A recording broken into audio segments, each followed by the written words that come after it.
We heard you are on the Tiger Sisters podcast to announce your presidential run. Blink if this is true. You're like one of the hostages in North Korea.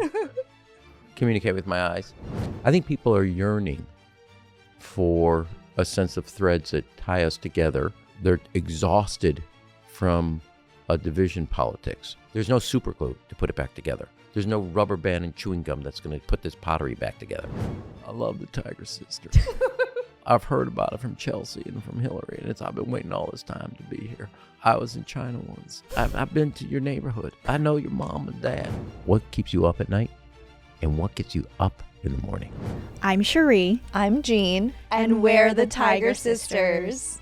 We are your Wall Street and Silicon Valley big sisters. And we're a top 10 business podcast bringing late night sister talk meets boardroom strategy.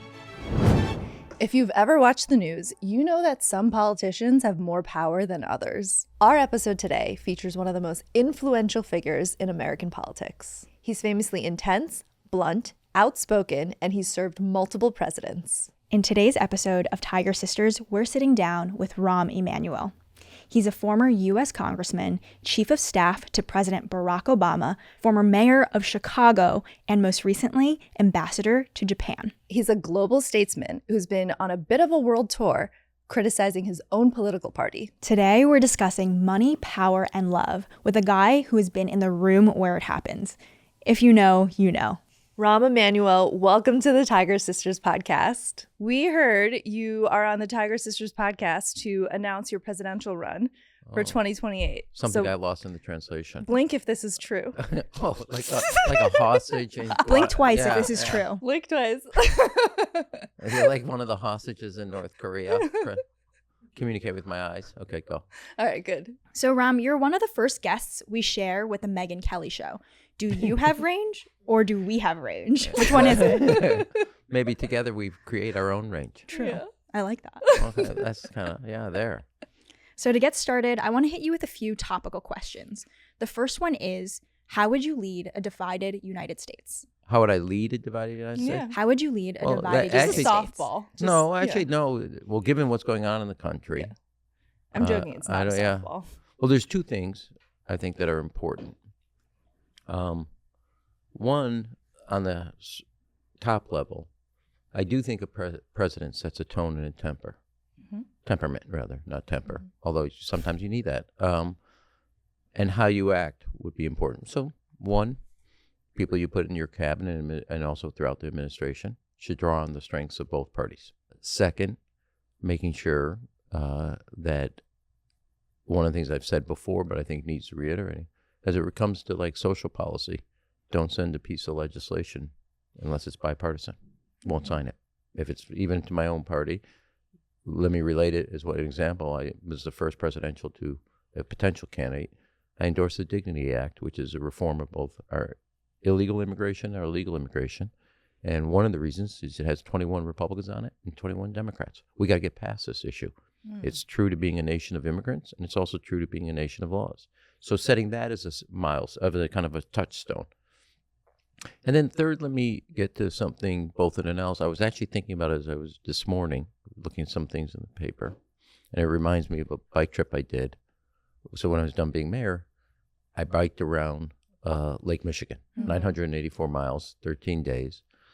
And my joke was that I discovered in the process that the worse the cell phone service was, the nicer people were. But I actually think, on one serious note, you look at the reaction to how the number one news item is the Artemis space ship. People in America are all over this in a level that they've never seen. Also true, after years aside, the Olympic Games. Third, as another kind of touchstone anecdote, I saw something today.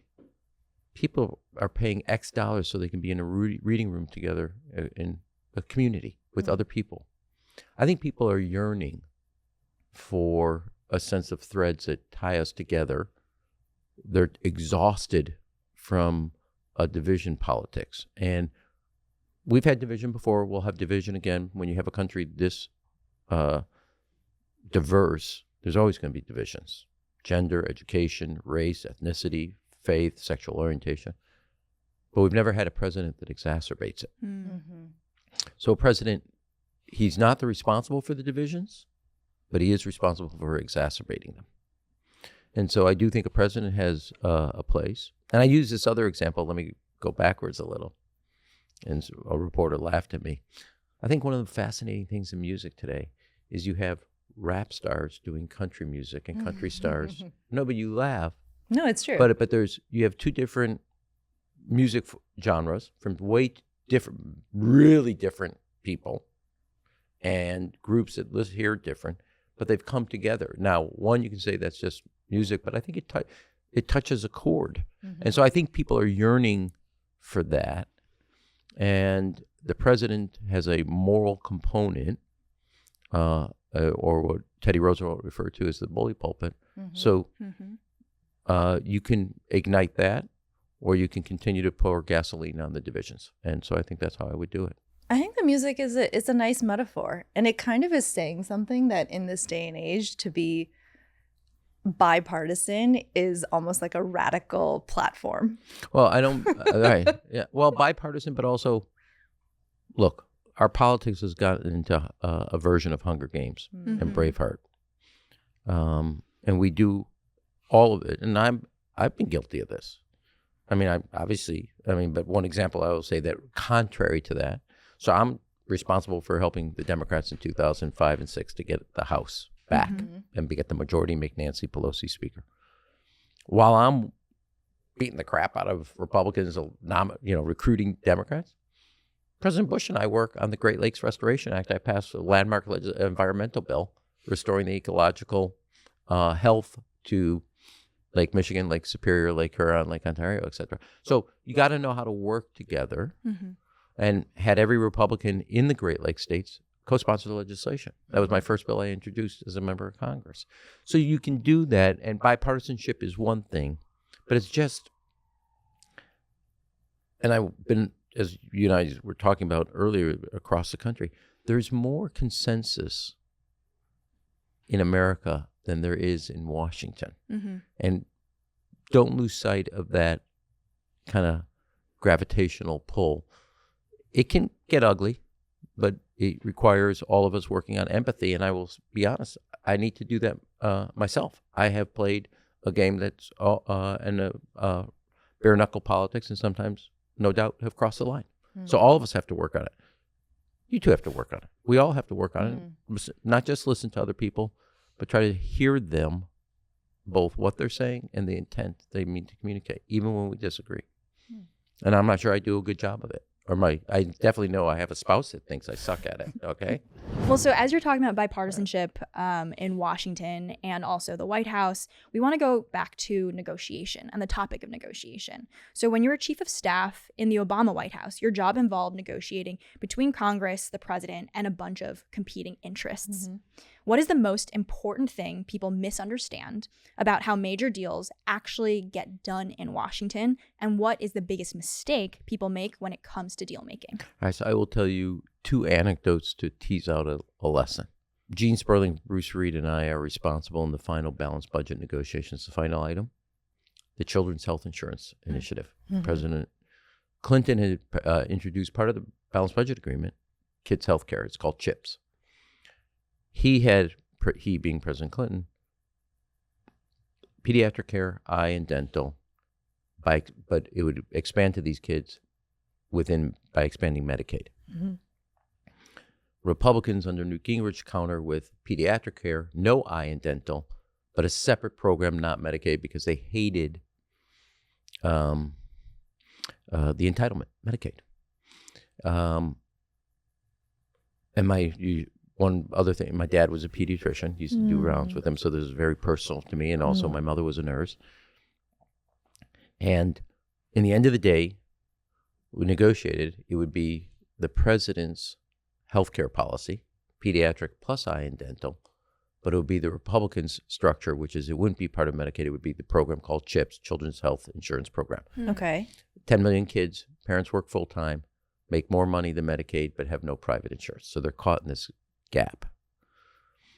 Now, don't ever confuse means with ends. A lot of Democrats are upset, we wanted it in Medicaid. And I can tell you from going on rounds with my dad as a pediatrician, parents don't care how they get paid as long as their kids get the pediatric care, the eye and dental. So the president's health care was more important. And the Republicans, we gave them a win, which is it wouldn't be part of Medicaid. And don't confuse ends with means. Rather means with ends. The ends are the goal, health care. 100 Democrats voted against it because in the balanced budget agreement.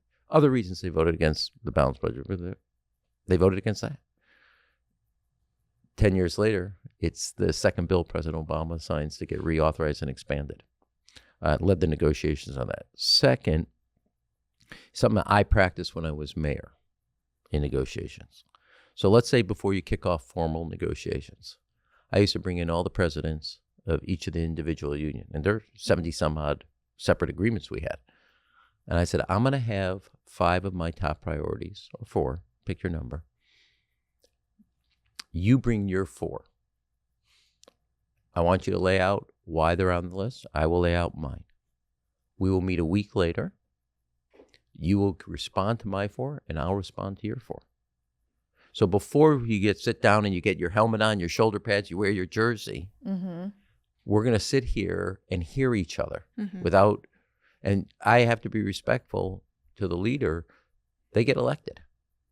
So they have pressure points like I have pressure points. I have to respond to the taxpayers. They got to respond to their members. Now, some people say, I said, okay, I would usually say in the first meeting, I get these all 4.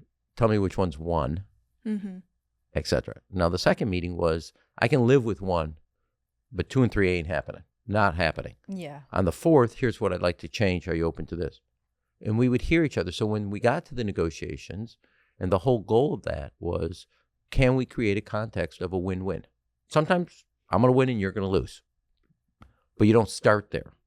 It's better in a negotiation or striking a deal to work your way up rather than start at DEFCON 5 and see if you can strike your way down. And part of that is hearing the other side. Now, Okay, so if I can summarize. why, is that too much? No, that's like negotiation 101. Well, I would think so. I mean, I know you guys are the ones with the MBA. I'm not. I never took negotiations at HBS. She took negotiations at GSB. Stanford. But the second story about negotiating with the unions is basically what we learned in negotiations class in business school is that you're supposed to have all of the topics laid out there. You should have as much information as possible about what the other side wants, because then you can, as you said, negotiate across all 4 issues. There's give and take. Sometimes it doesn't have to be zero push back on sum. this a little bit because I feel like why we were getting along fine. Why do you have to play the spoil? Go ahead. Because I feel like this approach makes a lot of sense, but it's very cerebral, right? This is assuming that your negotiating partner is someone who wants to get into the weeds and like talk everything through and is equally like logical and goal oriented as you. What if you're negotiating with someone who's just not I'll give you a of that mistake I made. temperament? So let's go through. We all learn from mistakes. Yeah. Okay. I make a pledge when I'm running for mayor. Chicago kids in our public schools had the shortest school day and the shortest school year in the United States of America. There's 7,000 school districts. We were 7,000. 5 hours and 15 minutes. Kids were out on the streets at 2 o'clock in the afternoon and parents were at work. It's a mess. No kindergarten, no pre-K. High school kids are walking the streets at 2:30. Now I make a pledge. I'm going to do this. So I get elected and sworn in May 2011. The contract that I inherit's up 2012. Call it May. I could be wrong exact month, but Sure. somewhere in 2012, later part. In between, I'm on the last year of Mayor Daley's last contract. Preceding 7 years, the teachers are getting a 4% compounded pay raise. No increase in time at all. And not that they deserve it. The mayor is reserved the right in every one of those contracts going back 40 years, unilaterally to pull the pay if school system's in financial distress. Never had happened. I, without consulting the president of the union, who had a relationship, I took her to a ballet together when I was mayor-elect. We went to dance. I took her to dinner and Valley to create a personal relationship. You go DEFCON 5. I do. Yeah. I go DEFCON. I unilaterally pull it. So what I've done is You're I all foster executive power. I did something A, no mayor had done, and B, I pushed her back against the wall, and her members either you're going to stand up or you're going to capitulate. There was no, I put her in a fork in the road, which was unnecessary. So fast forward to the negotiation, we end up with the first teacher strike in 30 years over two things, education that I wanted. One, the full school day. I got the kids an hour and 15 minutes and 2 additional weeks every year for their entire education. An hour and 15 minutes more, so the kids got 7+ hours of classroom time, plus 2 more weeks. And I got kindergarten to be universal across the city. So 40,000 more kids were getting full day versus kids basically only on the north side. But you lost the teachers union. Not only lost it, I made the rest of my first term miserable. Yeah, Miserable, living Yeah. hell. I get reelected. My first phone Despite call yourself. is, despite everything I did to try to stop it, I call, the first call I make is that night. I can tell you exactly the room in the Plumbers Hall. I call Karen Lewis, the president of the Teachers Union. I said, Karen, you and I can keep doing this for 4 more years. You're my first phone call on my reelect. I'd like to hit the reset button to 2 of us. I owe you that. I owe the people of the city of Chicago. If you would like to, I'm ready. So my hand's extended.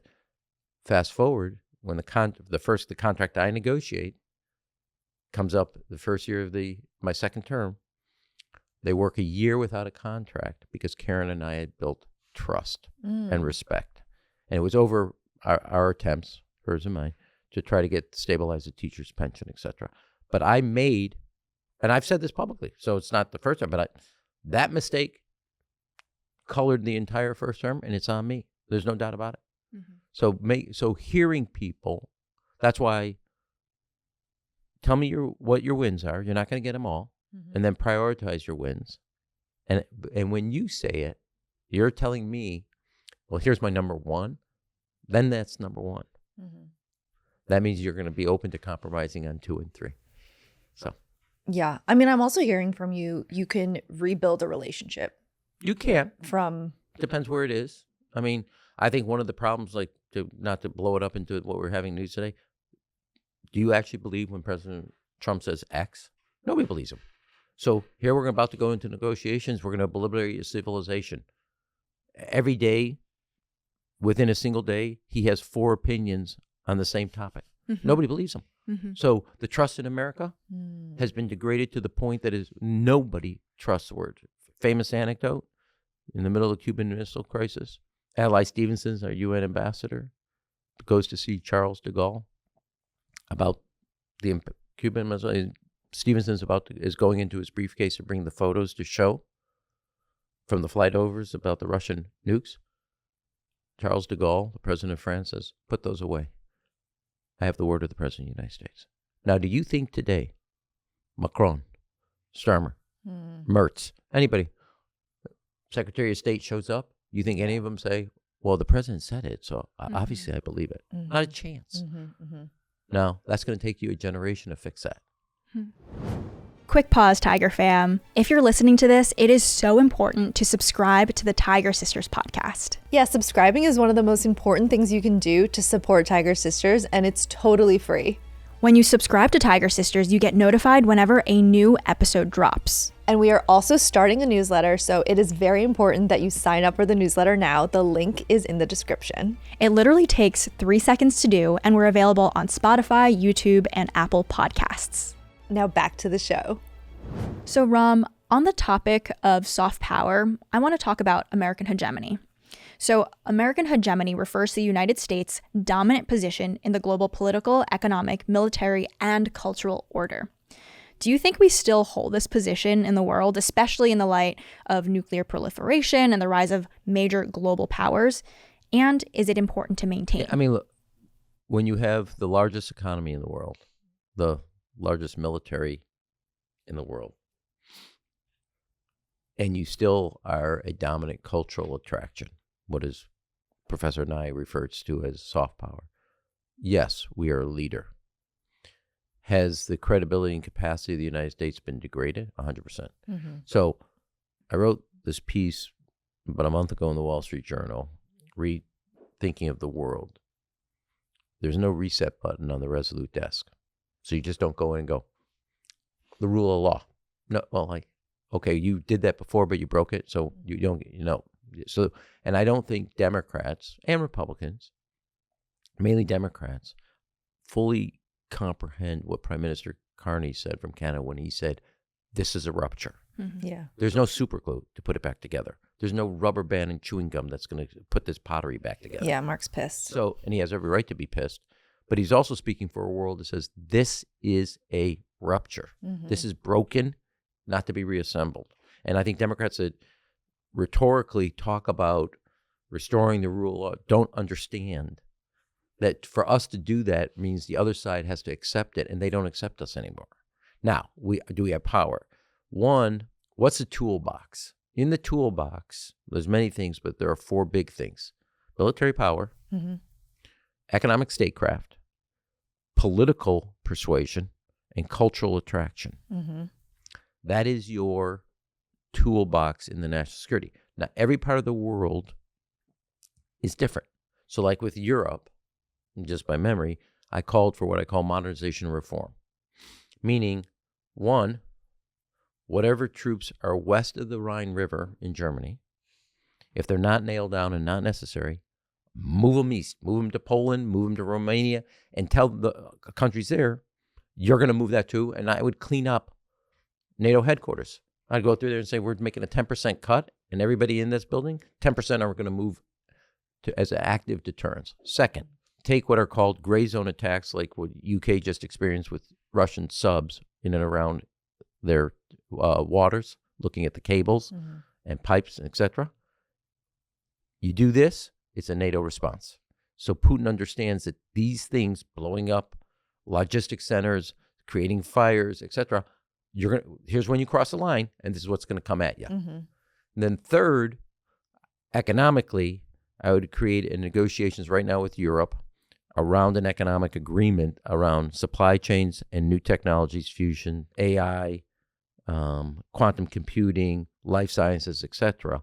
So we have an economic modernization and a NATO modernization, and we're working together again as allies. Now in Asia, there's a different, I kind of call it isolate the isolator. China's trying to dominate the region. We got to reinforce we're a permanent Pacific power and presence. There are 3 things I would do different there. One is on the economic front, one is on the security front, to reassure our allies we're not going anywhere. This part of the world, between North and South America, I would have an economic agreement that puts America's economy at the center, which is how we push China out of our backyard.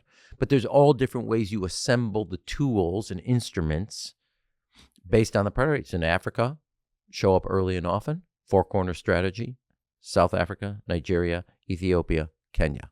Build it around those 4 countries. That's how you build an economic region where Africa knows we're not conceding this to the Russians and Chinese. We're here, we're staying, let's work. So it has that kind of analysis, and that's what I would do from a national security point. But you got to understand what are the tools, what is the deficit the United States is, and then have a regional security strategy, security including economic, political, and cultural. Like, I'll give you an example in Africa. One of the great economic opportunities between the United States and Africa, no doubt, is minerals. No doubt is resources. It's the fastest growing part of the world, so it's markets that are there for American products. But when you think about the sports engagement between the United States, just take NBA. And parts of it. Well, that is an essential piece of your economic and cultural. Yeah, that's our soft power.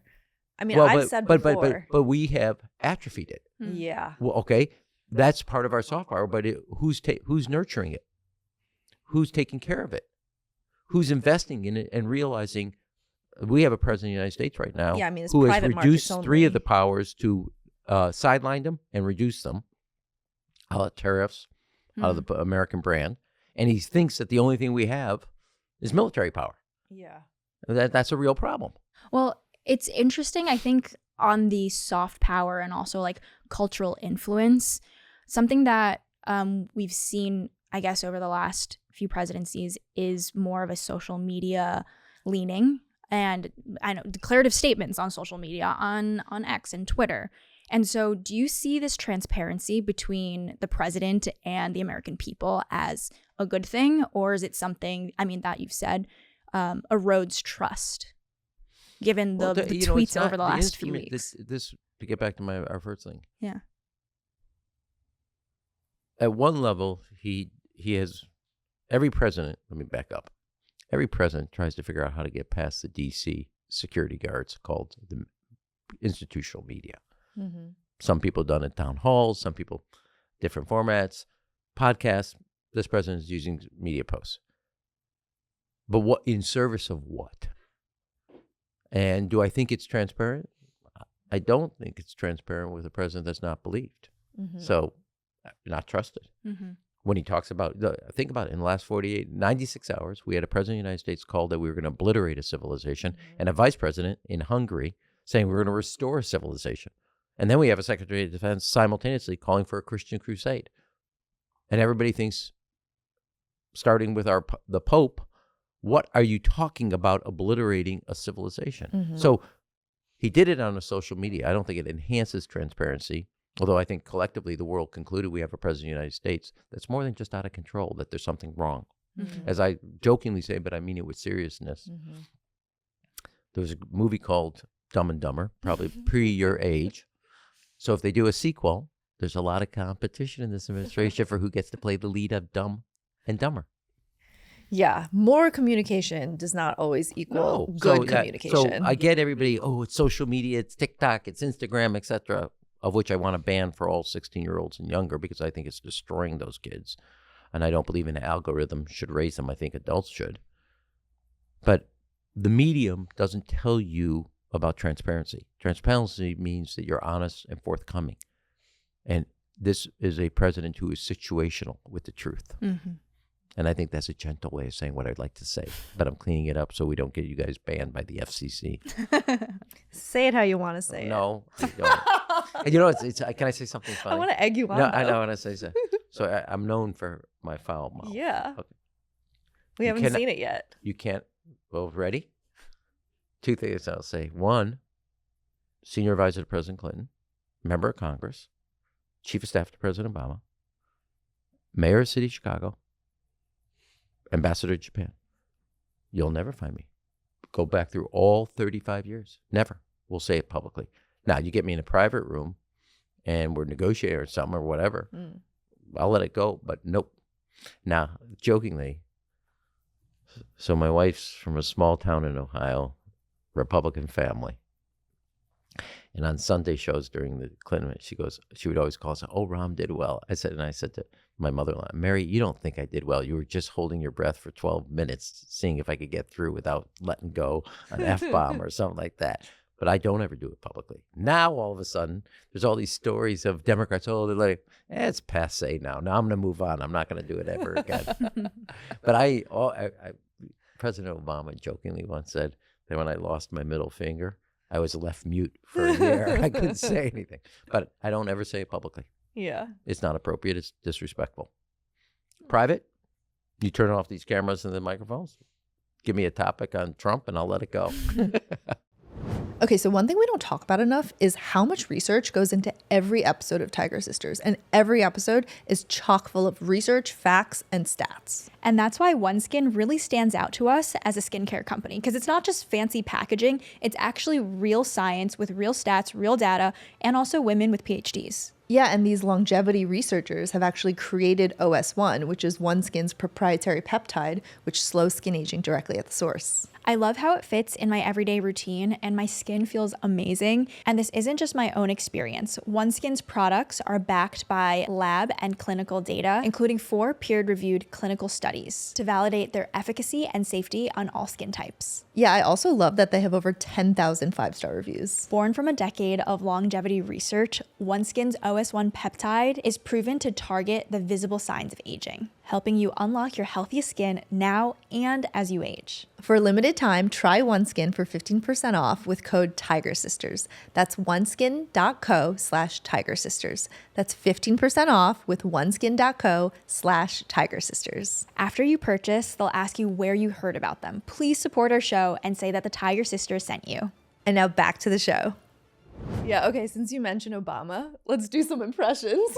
Would you guys, it's like an inside joke the way you're laughing. Well, we want to do an impression of President Obama, and since you've been with him in the Can room I do a very President closely, Clinton impression instead? yes, and we'll rate it 1 through 10. But we want you to rate our impressions 1 through 10 Oh, as well. so you wanna Like, go we're going to first? compete against each other. You want to go first or you want me to go? You go first. I need to hear this. You go first. I love the Tiger Sisters. I love being on this podcast. It's like I've heard about it from Chelsea and from Hillary, and I've been waiting all this time to be here. Have I told you I was in China once? I've been to your neighborhood. I know your mom and dad. They're fine people. I think I got a big Chinese community in Little Rock, but also up in Greensboro. They're great people there too. Big Chinese community.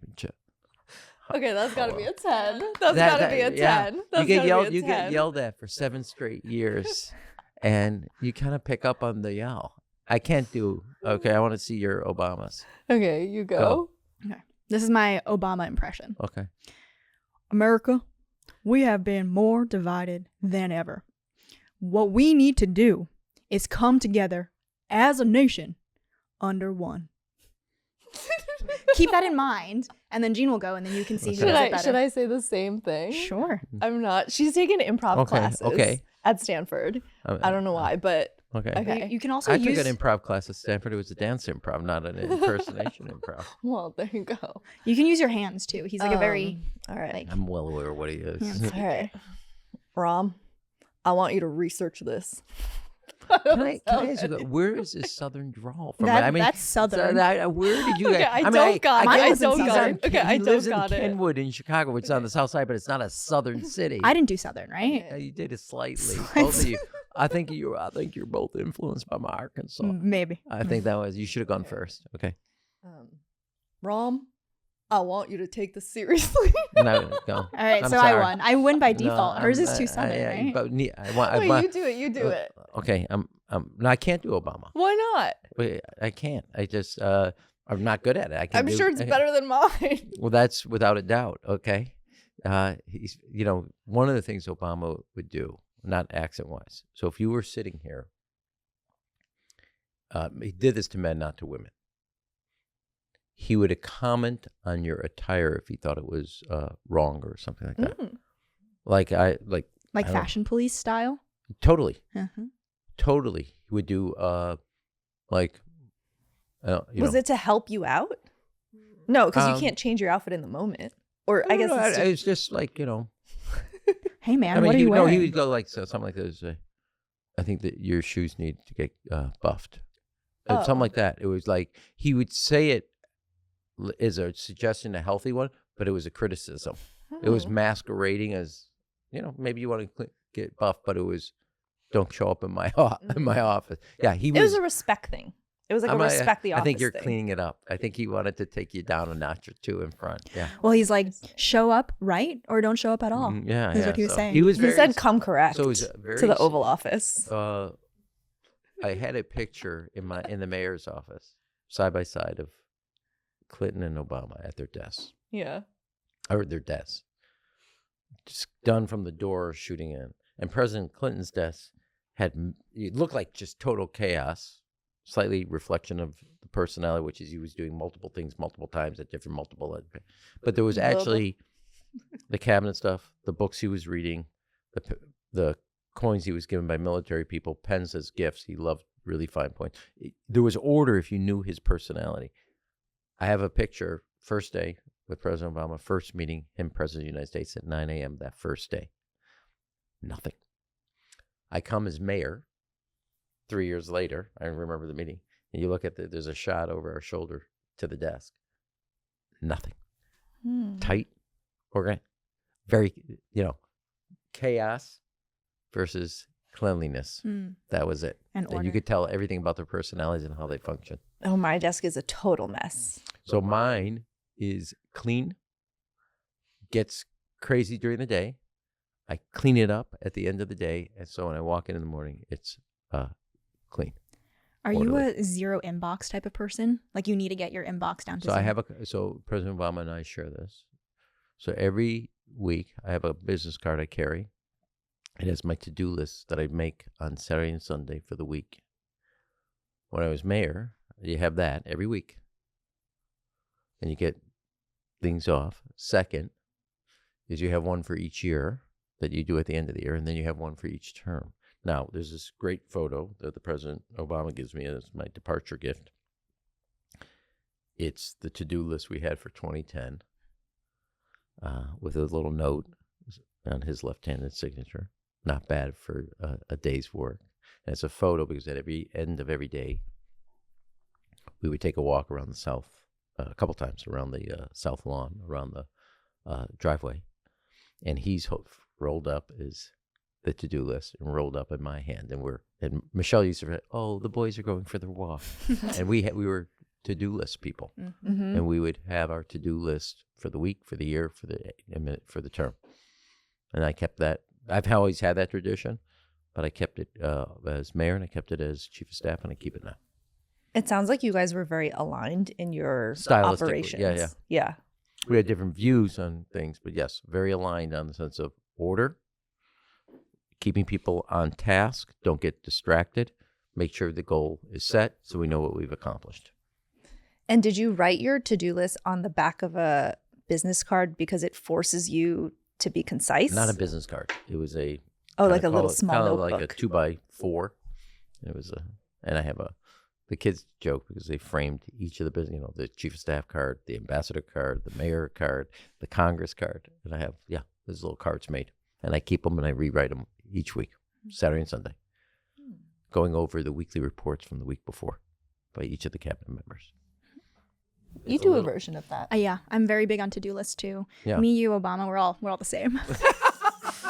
Cut from Why the are same you cloth. laughing? Why are you laughing, Rob? Because of us, only one went to business school, the other went to law school, and the other one went to classical rhetorical school. I'm sure that's exactly. You went to which business school? Stanford Business School. Harvard. Oh, wow. Did you guys like it? Yeah, I loved it. Okay. I mean, My- it was my an middle experience of a one lifetime. Is now at the she's going to be angry that I'm doing this, but she's a Navy reservist, but she's going to the University of Chicago, and she's getting a joint law and business degree. Oh, Amazing. wow. Yeah. Overachiever. Yeah. Everybody else in the family says this is going to be the worst 3 years of our lives with a lot of, because come finals and papers, oh my God, none of us can be where I said, everybody, let's change our phone number so she can't come and yell at us because of this. She handles stress by yelling at the ones she loves. Well, also after, nobody can tell her nothing because she's going to have a law degree and a business degree. Well, don't worry. She doesn't need those to tell her, okay? I'm not sure. That's just certifying what she already does. Yeah, that's funny. I do have another question about Okay. Obama. Because President Obama. Yeah, President Obama, because you have spent so much time with him. Uh-huh. And I think he's famously known to be very charismatic. So like, what do you think it is about him that creates that like persona? And is there something that I feel like you've learned from him or like drawn from being around him for so long? Well, first of all, he has a unbelievable winning smile. It's very warm. It's very endearing. It's very. It's kind of like a Stanford Business School smile, right? Yeah, like this. And exactly. And an improv class, just like that, right? And I do think I think both presidents that I've worked for, different mannerisms, but they had an ability to make a connection that was consistent with their character. Oh. And I think that's what I would say. Now they did it differently. I mean, I used to tease President Obama that, not everybody had a University of Chicago or Harvard law degree, okay? So we just can't go to the head. We have, I don't know if you know this, but in politics there's this thing called the heart and the soul, and you got to get, and President Clinton had a different kind of kind of way he dialed into people. But both Like of them, folksiness? not folksiness. I just think he understood people emotionally in a different way than I'm contrasting two different presidents, two different styles. But in the end of the day, they had a wide reach. Let me say this: I used to, in my analysis of both loving reading history of presidents, but also working for two, a president has to be, and I'm saying this metaphorically, has to be bilingual. You got to be able to be conversant not only in the boardroom, but the break room as well. And not every president could do that. Just straight up, they, can't kind of navigate the two. I'm using two different rooms. I happen to think the White House, in the Oval, you have to be conversant in the family room, the classroom, the break room, the boardroom, and the situation room. And my concern with Democrats is they spent 4 years in the bathroom and they haven't gotten themselves out of it yet. You got to be not multilingual rather than bilingual. You got to be able to converse in a level comfortable with each of those rooms. And both presidents, while they had their own style that was natural to who they were capable of that. That's what makes them Roosevelt was like that. Okay, when you think about it, Teddy Roosevelt was like that. The successful presidents, there's a dimension of communication to a wider public. It's the only national office we have. Yeah. And so you got to be able to speak to people where they are. And both of them did it successfully, in my view. And it was tested during their presidencies each time in a way. I love this topic because a lot of our audience for Tiger Sisters, I feel like are, early or middle in their career, and they want to build like a long-lived career, and, being powerful is a part of it. And I feel like this is like a component of power that isn't really talked about a lot. It's about having this ability to connect. You don't think so? Well, I don't think so. Maybe I should share my reading list with you guys. I think, no, that's true. Look, one is you can't, let me get back to this other point where we were using about the F-bomb and stuff. People are saying, oh, Democrats should use that. I said, well, that's performative then. It's either natural or not. And I think the power of both President Clinton and President Obama, remember, it wasn't exactly a linear line and they were perfect. It gets tested at different moments and different stress levels in the presidency, and different type of challenges. But their communication and the sense of what people thought was in their heart, not just their head, is what sustains them when that presidency hits a valley. And that was true using President Obama. In the low points of healthcare, and trust me, it's low. We're in a dark valley. People forget this while we're trying to negotiate the healthcare bill in the Senate. President makes simultaneously a decision to expand and try a surge for Afghanistan. And I said this jokingly, but it's true. Those who were for our healthcare policy and wanted to see it pass were against the president's Afghan policy. And those who supported him on Afghanistan were opposed to his healthcare. And as you say, our job, Mr. President, is to make sure these two don't jump the tracks and converge and hit each other. So his communication ability and people in the end of the day, while they may disagree with him, trust him and trust his motivation. And that communication to go from the family room to the classroom, to the boardroom, to the break room, to the situation room was important. It was a piece of capital that you draw on, even in the low moments. Not even, most importantly. Especially in the low. Okay. So being able to communicate in all different instances with all different people and have them receive it seamlessly as authentic to your character. Yeah, there's different let me give one out of President Clinton. So he's at a very, very low point, loses the House and Senate in 1994, the midterms of his first term. People are openly talking about he shouldn't run or somebody's going to challenge him in the Democratic primary. Oklahoma happens, meaning the bombing in Oklahoma City. President Clinton goes. 3 days later, and there's the first time we've had a domestic terrorism act like that, not going all the way back to the Palmer bombings that happened at the turn of the century. And he gives his speech in Oklahoma City, drawing on his own depth and knowledge of the Bible. And he in a church, and he talks about being with you as many tomorrows as it takes until Oklahoma City is back. Now, pause. Back in 1994, nobody said, or 1995 when this happens, that he was going to a red state and a red city, etc. We didn't think of the world that way. Mm-hmm. But he didn't win Oklahoma, but he goes there and he talks in a way that a former governor from Arkansas grew up, that people in Oklahoma understood that he understood and knows how they live their life. Didn't talk down to him, talked at a level that they could hear the voice of their president in their moment of anguish, as well as the country's moment of anguish. President Obama at Emmanuel Baptist Church in South Carolina when this horrible shooting, and very memorably leads the congregation in a singing, I think it was Amazing Grace, if I'm remembering it right. I remember that. Well, you remember it. So yeah. See, it scored. So both points in a low point for the country, in a horrific event, the presidents found what Teddy Roosevelt called the bully pulpit of the presidency. I mean this seriously, but it's a criticism of our current president. He's all bully with no pulpit. He could never go to a church, and both of them in different venues, while they normally speak from the podium, were conversant at the pulpit. And they're different places, and you got to know the difference between the podium and the pulpit. Meeting people where they are. But yes, and being conversant with a spiritual sense, not just a legal or moral, but something that at that moment when America was torn through terrorism and a shooting at a church, found the spiritual connectivity that people were yearning for. And reading that right, and then communicating it and lifting people out of their despair.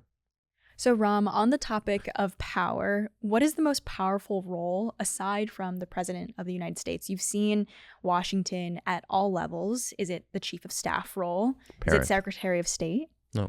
What do you think? Parent. Yeah, I think a parent is the most powerful role because they shape the next generation. I really mean, I know you wanted me to take a title position. Yeah. Look, if you want that. Yeah, give us both. Oh, no, okay. I'll come back to parenting. Okay. Because I take that seriously. And it's the longest serving institution we've had in human history. Family. And it's the only way you learn how to do what's next is from two people in your life. So I've been fortunate in my life. Not only been elected by the people of the city of Chicago, either on the north side as congressman or as mayor. The mayor of Chicago is the most powerful mayor position, both historically as well as constitutionally in the United States of America. So no mayor has, prior to what they did afterwards, which was you had schools, community colleges, parks, libraries, transportation, and housing all report to the mayor. You appoint the boards and the person. You had the biggest airports, or O'Hare, the biggest airports, and you also had Midway. You had police, fire, all sanitation, streets and sand. Everybody reports to the mayor. You're also, as mayor, president of the city council, so you're the speaker of the house. So you are literally, it is an incredible, both historically as well as constitutionally, the most powerful. Now, this is why I ran, so 40,000 kids today have pre-K that never had it before. Their parents know their children are going to have a full day of education, and another 40,000 plus have full day kindergarten that they never had. We're the first city ever. Others have followed. I made a policy that if you got a B average in high school, community college was free. Tuition, books, and transportation. And 20,000 kids have made themselves not only available, but their parents didn't have to pay for it, didn't have to go in the poorhouse, didn't have to make the choice between another job and which child gets to go to school. And also, if you kept the B average in community college, we had every college and university throughout the state of Illinois would give you 25 to 50% off for the next 2 years. So kids were graduating college with no debt. I love it. And you can do those type of things. Now, to another piece of legacy that I'm proud of is Chicago's original city plan it was a 2 waterfront city. The lake, which is stunningly beautiful, etc., that was open. Only city on the Great Lakes, has no industrialization. And then I created a river walk on our river, and 4 boathouses for canoeing and kayaking. And the river, which had been industrialized in the city, was never really part of the city. And through the river walk, which was written up as one of the great public investments, created a space that had never existed. And so the mayor has a capacity. Okay. And so when I walk in, about a decade earlier, Secretary William Bennett of Education had called it the single worst public school system in America. When I walk out, Sean Reardon at Stanford, the leading demographer on education, called it the single best of the top 100 public school systems in America. Now, it took everything in my soul. Yeah. So when you say what is the most powerful, and I wrote a book about this, which is called Nation City. Mayors are where people, or city local government, where people live, work, and play. It's the government that's closest to how you live your life. Mm-hmm. Is there a stop sign on the street? What are the library's hours? Is there a charter school, neighborhood school? What are the schools that people will go to in the area? What's the type of public safety you have in this area? I've always said for a neighborhood or a community, there's 5 public investments that will determine the success of that neighborhood. Public library, public parks, public transportation, public schools, and public safety. Mm-hmm. And if you do those 5, a neighborhood could both residentially and retail-wise succeed. So the mayor or local government has a power that is different. Now, at the national level. At the national level, the chief of staff of what I've done. Yeah. The chief of staff to a new president. When you look at the results, I mean, there's millions of people that have health care today that had pre-existing conditions that never would have had it before. There's communities with new community health care clinics that never had it before that we put a $20 billion into. The community health care clinics, best preventive health care in America is community. So there's things you can do that materially, if a parent has a child with pre-existing conditions and you can't get health care, that's something that's going to, as I say, there are 2 things that will happen in your life. What keeps you up at night and what gets you up in the morning. Mm-hmm. And a child or a loved one with a pre-existing condition and then the rest of the family suffers because they can't get health care, that will keep you up at night. And and the president, and as the chief of staff for him at the time, changed that for millions of Americans. And if you're going to be here on Earth, the goal is to leave the world a better place. Yeah. We talk about for Tiger Sisters, our mission is to improve the lives of 1 billion people. 1 billion. A billion. We're talking Trace Comas. Through this podcast? Yes. Through this podcast. And through our media. Okay. Our media through our empire. content. Yeah. This is just the beginning. We just started a year and a half ago. Okay, what number are we at on that billion? I want to see the clock. Well, we're already at hundreds of millions. Okay. There's a Jewish term. Oh, we know them all. We grew up on Long Island. Okay, tzedakah. That one I don't know. Okay, well, tzedakah that's my friend's last name. It comes out of the Torah, a moral teaching, and the premise is that if you save one soul or one individual, you've saved humanity. And the charitable is tzedakah, but that's not a financial. But I think back to my parents, and I think about what they taught us in the sense of the moral teachings of life in your life. Look, you can say a lot of things about what I've done right and wrong. Trust me, when I call my middle one, I'll know what I did wrong. But 40,000 kids have pre-K today that never had it. I think I left the world a better place. I know 20,000 kids went to college whose parents didn't go to college, and they did it without having to go to the poorhouse. So did you leave the world better? That's our goal. Sadaka. Sadaka. So in case you guys meet a nice Jewish boy in your life, I want you to say, well, where are you on Sadaka? If he doesn't know, get him out of here. Well, since you bring that up, Okay. so we do talk Become about money, wrong. power, and love. That's Oh. kind of our 3 pillars. Okay. So have we covered money and love, or just power? Well, we're just getting into we're just getting into love now. Okay. So I'm single, Oh. and you bring up, if you meet a nice Jewish guy. So I guess I don't know. Do you have any advice for? You be who you are, and that's going to happen.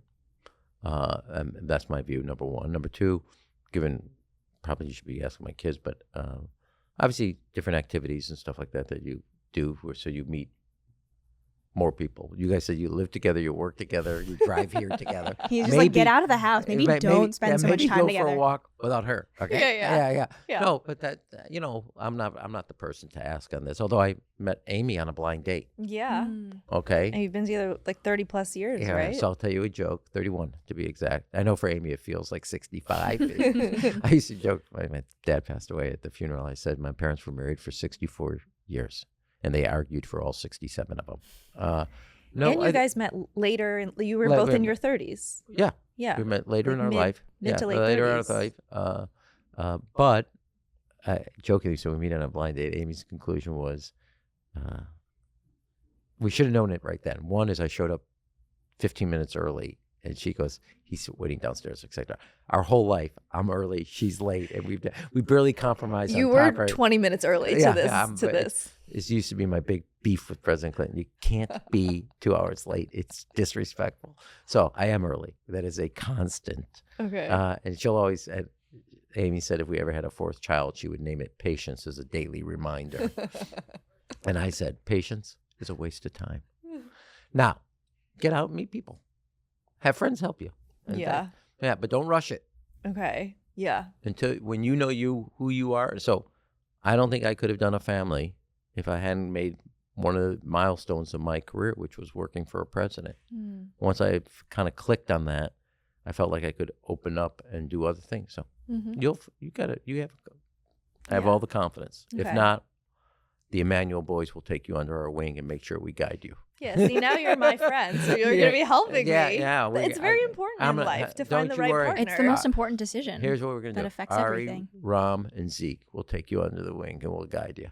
Okay? All right. Wait, so you're going to set Gene up on a blind date? Well, no, what I'm going to do, first of all, I'm going to Zoom with any guy you meet. He has to go through me first, or on the back Wait, this is more barriers. I need less barriers. Okay. I need more No, how about this? top of funnel. Well, you just say, look, we'll go on this date, but I want you to talk to a friend of mine, Rahm, afterwards, and we'll see if you can leverage that a little, okay?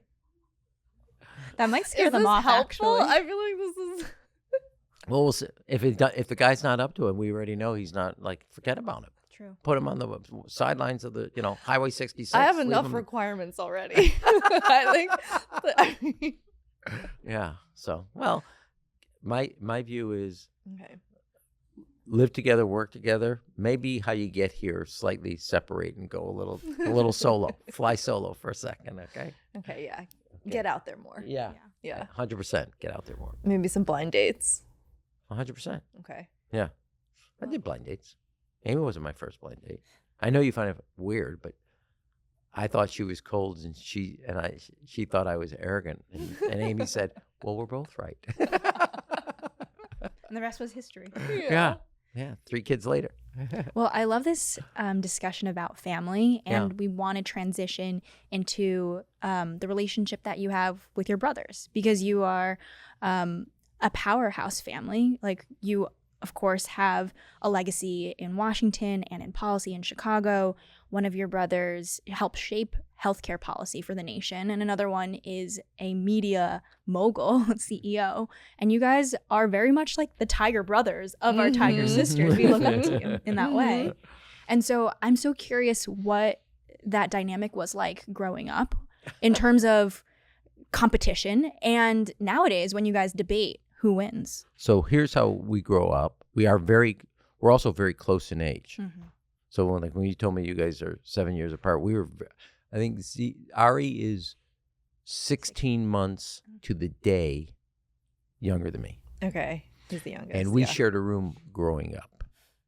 And while I'm very cleanly and meticulous, when we were growing up, my father's joke was that our room was so messy that we would wake up in the morning, look for ourselves. It was so messy.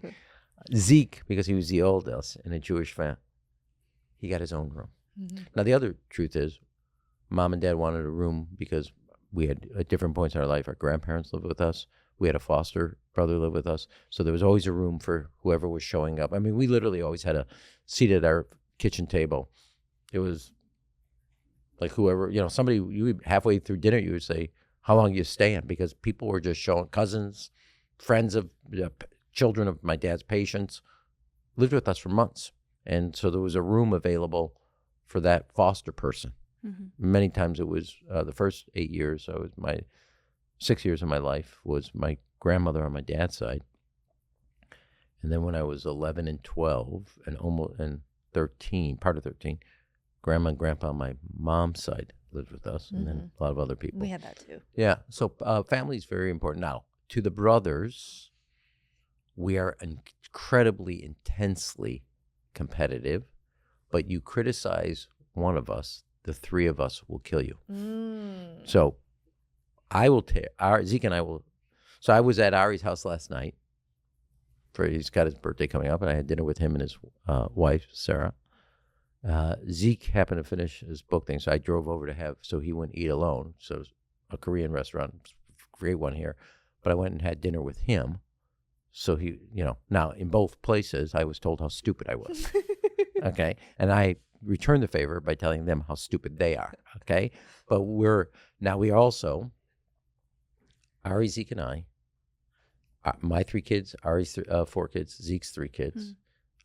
Zeke's 3 kids are married, so they're spouses. Ashley, one of Ari's kids, is also married. Everybody's on a group chat. Oh, wow. And so, like, there's articles changed. I've read this, like this. Zeke is married to a woman, Chizo, who does the history at Smithsonian on NASA and Apollo projects. So she has been giving family updates in the group chat on Artemis. Yeah.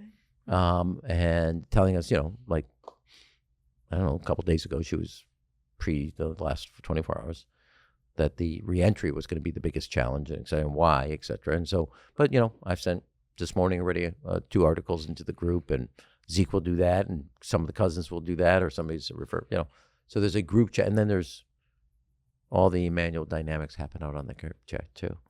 All the kids tell the 3 brothers how stupid we are. So a lot of feedback, very close family, Yeah, a lot of interaction. The kids are working on self-improvement for the 3 of us. That's funny. Yeah, it continues to the next generation. No, but the cousins are very close, and both the 3 siblings plus our respective spouses are all close. It takes a lot to get voted into the family group chat, but we're like the mob. You can't get out, but you can get in. Once you get in, you're in. Why did both of you go to business school and nobody decided to go to humanities or law or something else? What was the drive behind business school? I mean, I've always been interested in business. I wanted to found my own company. Okay. That's actually why I went to business school. I had this whole plan where I wanted to start my own company. I was like, okay, I'm going to go to HBS, but like not really pay attention in class. I'm going to really just, no, seriously. I was like, I'm just going to work in it's called the iLab, the Harvard Innovation Lab. So I was just working there all the time. And I was like, I'm going to graduate. I'm going to raise money while I'm at school. I'm going to graduate and then, off to the races. So that was my whole plan. That was why I went to business school. Okay. I almost didn't go because I came from Silicon Valley and everyone was anti-business school. So everyone was telling me why you're going to waste your time in business school when you're already a product manager. You should just stay. You're going to like lose cachet in your career if you take 2 years off. So I was actually very anti-establishment by going to business school. How contrarian. And you? I saw Jean have a fabulous time at Harvard. And since I have the luxury of having an older sibling carve the path for me and pioneer the way, I said, why not do it on the opposite side of the country?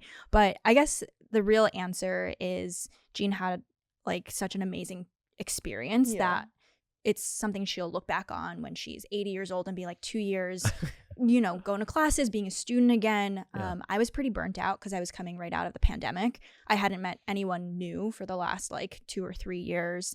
And I felt very like flatlined in my career. I didn't feel like I was like learning as much as I So both had. of you were working before business school, meaning undergrad? yeah. Okay, that's I very had important. 5 5 years years. of experience Both of us. working in the tech I'm world. big about that. Yes, which I Okay. think is actually fundamental to Tiger Sisters podcast, where we give career advice, corporate advice, how to behave in a professional I'm 100% environment. do not go from undergrad into grad. You need life and work experience to You'll, speak on. Well, also, you'll appreciate the education more Yes. than having not had that experience.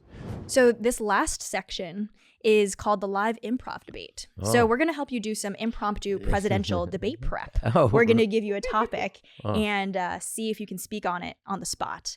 And we've heard that politicians can debate or defend any angle. So we're going to hit you with a few statements and would love for you to take a stance and be extremely convincing on it. Oh, Okay. not just half convincing, No. extremely. Yes. Win us over. We'll see. All right. New York versus Chicago pizza. Which one actually deserves the crown? Chicago, not even close. But if I go into a witness protection plan, I'll tell you the real one. Tokyo, Japan. Oh, They I have. love They figured it pizza. out. Chicago. First of all, Chicago pizza is a meal. New York pizza is an appetizer. Okay. What? It's Not thin. Long Island No, pizza. it's totally- Not Long Island But I'm going to pizza. tell you one thing. Why did I get so fired up? Because you got your back up, etc. We're going to work on that for that blind date. Yeah. We're going to talk before you go on it. Okay, number 2. Tokyo has there's a something Gallery 37, something 37. It's on the 37th floor at Toronto Towers. Was rated number 2 best pizza in the world. Now, the chef will go to Sicily, study dough, tomato, the type of cheese for years and years until they think they have perfected. They'll never do it. I said this when Ari came in. I said, "I'm gonna take you for pizza." He goes, "What? I want sushi. I want that." I said, "Tempura." I said, "Ari, we're from Chicago. We're going for pizza." And I'm telling you, it's so. I'm for Chicago v. New York. Chicago. Yeah. Chicago versus the world. Then you're making me pick between head, heart, and stomach. Yeah. I mean, it was the culinary experience of Japan off the chart. Incredible. Okay, Yeah. So Chicago. Okay, Wait, this is why he's a global statesman. I mean, not in quotes. Well, that was but- persuasive. oh, It yeah, was this is persuasive, good. but I just learned something in how you answered. I said I gave you a binary, and you took it off the Yeah, binary, and that's you why gave he's a a third global answer. Okay, I'm statesman. gonna give That's you why the- he's a politician. I'm going to give you the answer to life. Ready? Okay. So Henry Kissinger quote. Does anybody have questions for my answers? So number 2, let's see how I do. Come on, let's go. Now I'm competitive. Go. Okay, go, so go, this one go. isn't a this or that, but this is just your take on airplane clapping. Is it acceptable civic gratitude or embarrassing behavior when the plane lands and people, are clapping? Well, given what Trump has done to the FAA, I'm for clapping. Okay. Okay, like if you're at 20, if this sucker lands without either crashing on something or up there and knocking into something, I'm for clapping. Yeah. Okay, We're so clapping under now. Trump's FAA, clap all you want, man. All right. Next one. LinkedIn post humble brags. Are they networking strategy or a public diary that's embarrassing? Without knowing the person, I would say they're networking, but I don't believe that that's really what they're doing. All of them. So, and the other way, again, getting back to our first question, I actually think it's an attempt to create community. A little self-centered, but to be part of something that's bigger than yourself. She's an incredible LinkedIn post writer. She's the best out there. Well, I worked at LinkedIn for 5 years before going to business school, and it is definitely a place where people are creating community, are creating their personal brand. I'm a Pro LinkedIn. I'm not so much pro LinkedIn, but I'm pro the people in different ways. I'm not negative. It's just I think the bigger topic isn't LinkedIn. Getting back to I think people are in desperate search for a community and for some connectivity that's not is both unfiltered and authentic. So, go ahead. Voice notes. Is it an effective communication strategy or is it a hostage situation on your phone? Hostage. Well, Gen Z does a ton of voice notes. I don't That's how they care. I'm communicate. just, you asked me. But do your kids leave you voice notes? No. They're Gen Z. No. They do. They know you're not going to listen to it. Not to me. No, they will not do that to me. They will call. We'll talk. So we're not a voice note family. So is that why you didn't respond to my voice note? I didn't get one from you. Okay. When I get one from you, I know my You'll first. ignore it? Yeah. Well, He I will ignore it. I will, no, knowing my technical skills, I'll probably delete it before I'm able to hear it. So you close to your mom? It's the three of us ladies in our family. Oh my God. Yes. That's So gr- we're very tight knit. No, we didn't get there, so we'll just. I really am strong. It's a topic. You can sit here and say, okay, Indo-Pacific, or you can say education. The topic people least talk about is or one of the least talked about is family, because people don't want to feel like they're judgmental. And I think when you think of everything that's important in nurturing a child or nurturing is a sense of a family.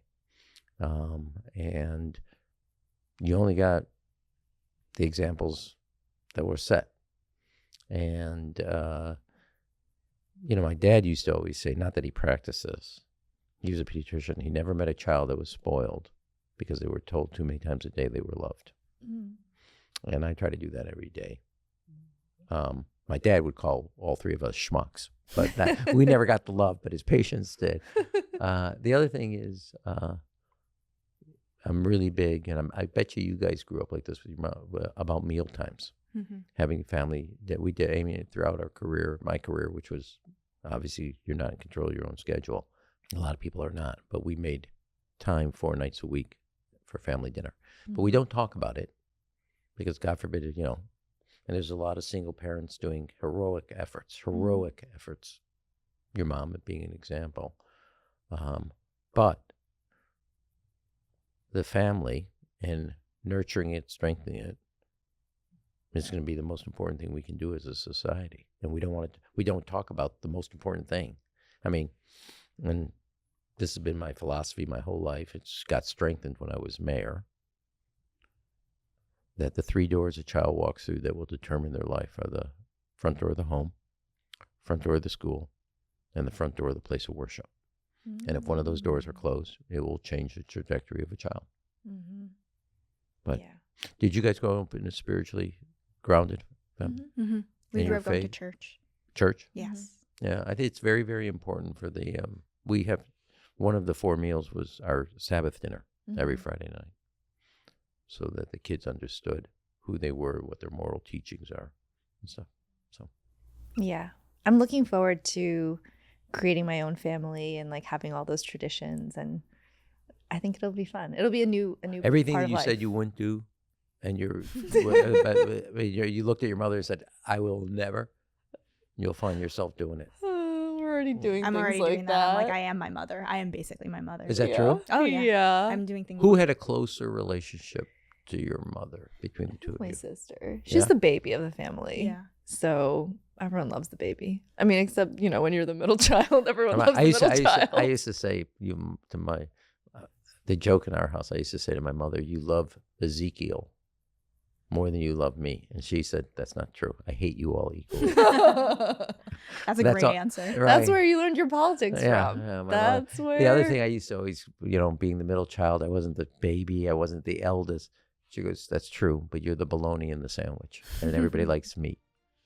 So she was a born diplomat, my mom. I can see that. Thank you so much, Rahm, for joining us on the Tiger Sisters podcast. For everyone who's watching this episode, where can they find your socials or more about you? We'll post that on there, but you can find it on our old social media site that I'm building also. Okay? Okay, cool. We'll include more information in the description. I'll Thanks. do it on my LinkedIn. Okay, great. Thanks for coming.